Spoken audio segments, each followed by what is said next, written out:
सभी देशवासियों को संत शिरोमणि गुरु रविदास जी की जन्मदिन की हार्दिक शुभकामनाएं।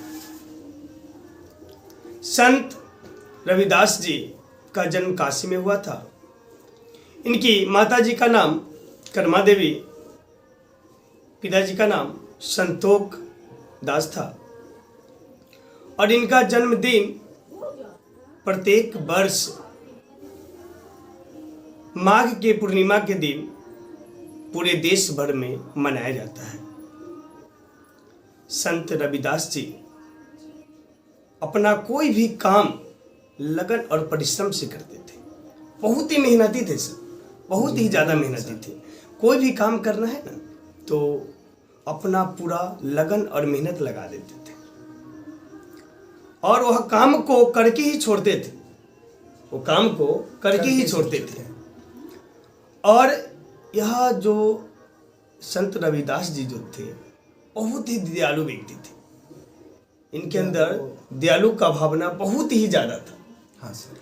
कोई लोग कष्ट में है तो उनको हेल्प करने में इन्हें बहुत ही अच्छा लगता था और ईमानदार भी थे। ईमानदार भी थे, कभी भी किसी से बेईमानी नहीं करते थे, बहुत ही ज़्यादा ईमानदार थे।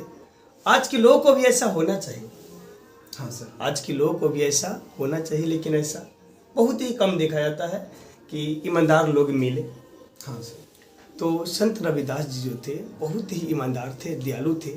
दयालु का मतलब ही होता है लोगों की भलाई करना, लोग के बारे में सही सोचना, सही विचारना। आज के दिन पूरे देश भर में रविदास जी की जयंती बड़े ही धूमधाम से मनाया जाता है और सभी लोगों को जात पात छोड़कर, इसमें जाति पाति का नहीं देखना है, जात पात छोड़कर, क्योंकि रविदास जी जो थे किसी तरह का जात पात नहीं देखे के सभी के भलाई के बारे में सोचे थे। जी बिल्कुल सर। सभी के भलाई के बारे में सोचे थे कि सभी लोग एक समान है। वो समझते थे कि जो भी लोग हैं हमारे समाज में रहते हैं सभी लोग एक समान हैं और सभी को एक नज़र से ही देखते थे और सभी के बारे में वो अच्छा ही सोचते थे, कभी बुरा नहीं मानते थे, कभी किसी के बारे में बुरा नहीं सोचते थे। लेकिन आज का जो दौर चल रहा है, लोग दूसरे के प्रति हमेशा अच्छा ना सोचकर हमेशा बुरा ही सोचते हैं। हाँ जी बिल्कुल सर, क्योंकि वो क्या होता है कि एक रविदास जी थे जी, वह भी भक्ति करते थे, जी। ईश्वर पे विश्वास उनका हाँ। था और आज भी लोगों का भक्ति होता है। जी, लेकिन होता क्या है, लोगों में ऐसा देखा गया है कि वे भक्ति तो करते हैं, ईश्वर की आराधना करते हैं, जी। अपने मन में जो शांति का भाव होता है वो उत्पन्न करते हैं, लेकिन दूसरे तरफ वही लोग को आप देखिएगा जी। वह व्यक्ति दूसरे के बारे में बहुत कटुता सोचते हैं, घृणा सा व्यवहार रखते हैं। उन लोगों के बारे में आप क्या कह सकते हैं सर? हाँ, देखिए समाज में भी देखा क्या गया है कि लोग आस पड़ोस में हम देखा जाता है, देखते हैं कि लोग आस पड़ोस के बच्चे हो या कोई भी व्यक्ति हो तो लोग आस पड़ोस के लोगों से जलते हैं। आस पड़ोस के लोग हो या कहीं पर भी गांव में भी देखा जाता है, कोई बच्चे ज़्यादा पढ़ रहे हैं तो कुछ अशिक्षित लोगों को जलन होता है। हाँ सर। लेकिन ऐसा नहीं होना चाहिए। ये तो बहुत ही सही बोले हैं, ऐसा होता है ऐसा सर। नहीं होना चाहिए। और लोग ज़्यादातर क्या करते हैं कि दो व्यक्ति हैं, मान लीजिए दो व्यक्ति हैं, हाँ। तीसरा पर्सन क्या करेंगे, दो व्यक्ति हैं, दोनों व्यक्ति एजुकेटेड है, मान लीजिए किसी कारणवश आपस में थोड़ा सा मतभेद हो गया, किसी कारणवश दोनों व्यक्ति में आपस में मतभेद हो गया। तीसरा व्यक्ति जो मूर्ख व्यक्ति है वो गांव समाज में करते क्या है, चाहेंगे इसका कुछ पॉइंट लेकर इसका कुछ पॉइंट लेकर, दोनों का पॉइंट लेकर इसका गलत पॉइंट इसके कानों में डालेंगे और इसका गलत पॉइंट इसके कानों में डालेंगे। हाँ। इससे दोनों में और ज़्यादा मतभेद बढ़ जाता है। तो ऐसे लोगों को आप क्या कहेंगे सर? ऐसे लोग को हम क्या ही बोल सकते हैं सर, जो मतलब दूसरे की भलाई के बारे में ना सोचे, इंसान हो के इंसान से घृणा करे, इंसान से दुर्व्यवहार करे। जी, तो ऐसे व्यक्ति को आप किस श्रेणी में डालिएगा? तो ऐसे व्यक्ति को तो हम बोल सकते हैं, क्या ही कहे कि जैसे एक अपन नाला का कहावत है ना, नाला में जैसे कीड़ा होते हैं, वही समाज के लोग होते हैं जो मतलब क्या अपना समाज को जो है बर्बाद करने में तुले होते हैं। और विशेष आप क्या कह सकते हैं? हाँ, तो देखिए हम तो कहना चाहेंगे कि वैसे व्यक्ति जो समाज के बारे में अच्छाई नहीं सोचते। यदि कोई दो व्यक्ति गलत कर रहे हैं, मानते कोई दो व्यक्ति गलत कर रहे हैं, तो उनको समझाना चाहिए।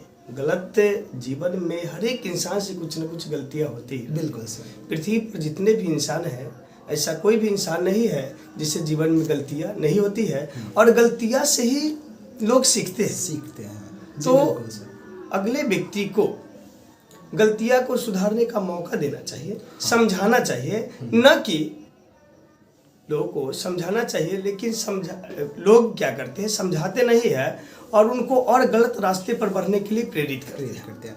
और ये कर्तव्य भी होना चाहिए। अगर आप युवा हो और आप पढ़े लिखे व्यक्ति हैं, तो आप जो व्यक्ति गलती कर रहे हैं उनसे बातचीत कीजिए, उनको कोशिश कीजिए कि वे ऐसा गलती दोहराए नहीं। कोई गलती करता है बस उसको आप सिखाइए कि ये गलत चीज़ है, ऐसा आपको नहीं करना चाहिए। तो इस तरीके से हमारा मतलब एक तरीके का बढ़िया सा समाज का निर्माण होगा और आगे सबका तरक्की होगा, देश की तरक्की होगा, विकास होगा, बस यही।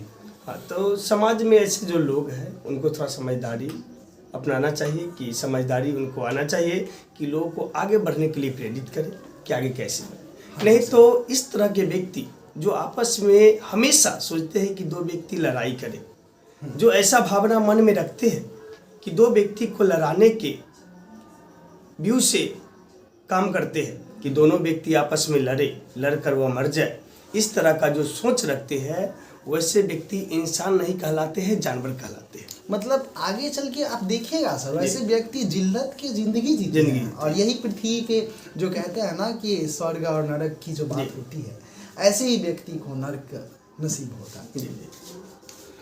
और हम आपको बता दें सर कि ये जो संत शिरोमणि गुरु रविदास जी जो थे, उनका एक बहुत ही अच्छा सा एक लाइन पूरे प्रदेश में प्रसिद्ध है। वह लाइन है, मन चंगा तो कठौती में गंगा। ये एक बहुत बड़ी बात है, मन चंगा तो कठौती में गंगा। और आज आप देख रहे होंगे कि आज के दिन पूरे भारतवर्ष की बात करते हैं, और इतना ही नहीं, आप पश्चिम बंगाल की राजधानी और देश की 4 बड़े महानगरों में से एक कोलकाता सिटी में भी इस जन्म उत्सव को बहुत ही हर्षोल्लास के साथ मनाया जाता है, क्योंकि एक ऐसे भक्तिमय संत थे जिनके बारे में कहानी एक कहा जाता है कि जब वो अपने कुटिया में अपना काम कर रहे थे, तो उसी के रास्ते से एक ब्राह्मण व्यक्ति गुजर रहे होते हैं गंगा स्नान करने के लिए। जब भी व्यक्ति गुजर रहे थे तो उन्होंने सोचा कि हम क्यों ना संत शिरोमणि रविदास जी का भी दर्शन कर लेते हैं। तो वह उनके कुटिया में जाते हैं और रविदास जी से बातचीत करते और बोलते हैं कि हम गंगा स्नान करने जा रहे हैं। इतना बात जब संत शिरोमणि रविदास जी सुनते हैं, तो वह उस ब्राह्मण से कहते हैं कि काम करिए, जब आप गंगा स्नान करने जाते हैं तो मेरे द्वारा एक मुद्रा लीजिए। और वो मुद्रा देते हैं, बोलते हैं कि आप मेरे तरफ से गंगा मैया को भेंट चढ़ा दीजिए। जब वह व्यक्ति जाते हैं वहाँ गंगा स्नान करने, तो वैसा ही काम करते हैं। वो जब उस मुद्रा को गंगा मैया को भेंट करते हैं तो आश्चर्य से देखते हैं, क्योंकि गंगा मैया उस समय हाथ बाहर निकाल करके और एक सोने का कंगन भेंट करते हैं। पैसा ले लेते हैं, सोने का कंगन भेंट करते हैं। अब उस कंगन को लेकर के ब्राह्मण सोचता है कि अगर हम इस चीज़ को संत शिरोमणि रविदास को देते हैं तो हमें कुछ नहीं मिलेगा। और वह अपने विचार में जो भी उनका ख्याल आया, वह उस कंगन को लेकर के अपने प्रदेश के जो राजा थे उनको जाके दे देता है। सोचता है कि हमें कुछ यहाँ से रकम मिला। और यही होता है, राजा जो होते हैं उनको बहुत सारे झोली भर स्वर्ण मुद्राएं देते हैं और कंगन रख देते हैं। जब राजा अपने पत्नी को वह कंगन भेंट करते हैं, तो रानी जो होती है वो राजा से कहती है कि आपने तो हमें एक ही कंगन दिए, एक और कंगन दे सकते हैं क्या?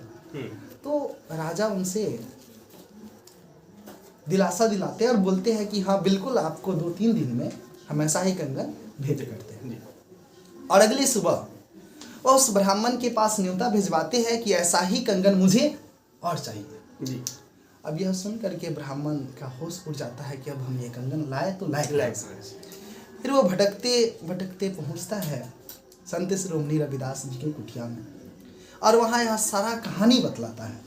उस समय रविदास जी उनके बारे में बुरा न सोच करके उनकी जो मान सम्मान की जो बात थी उसके बारे में सोचे और बोले कि ठीक है, इसमें घबराने की कोई बात नहीं है, अगर तुम उस कंगन को अपने पास रख भी लेते तो भी हम तुम्हारे लिए बुरा नहीं समझते।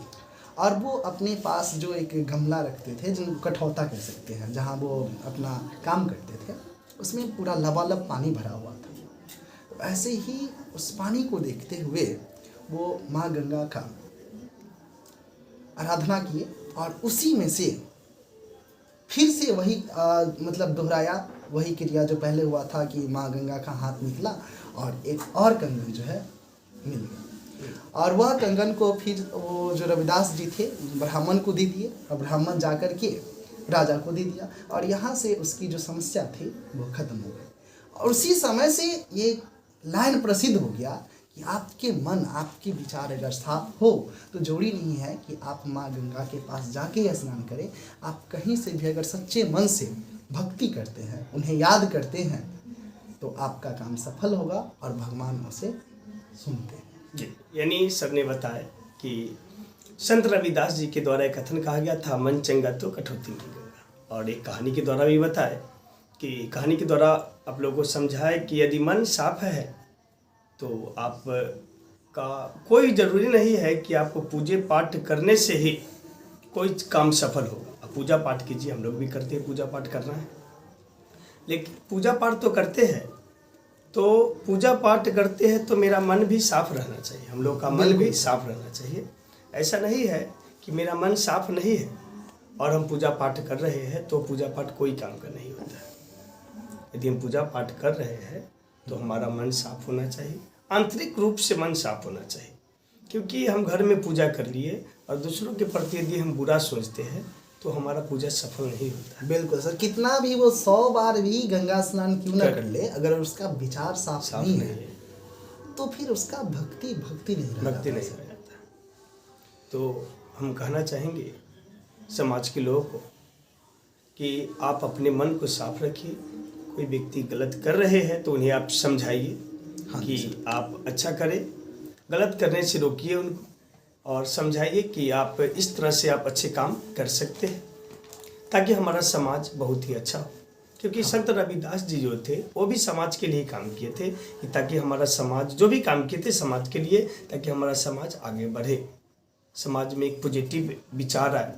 जब पॉजिटिव विचार आएगा तभी हम आगे की तरफ बढ़ सकते हैं। जी सर जी, तो धन्यवाद। और आप लोग को वीडियो पसंद आया हो तो चैनल को सब्सक्राइब कीजिए, लाइक कीजिए और शेयर कीजिए। धन्यवाद।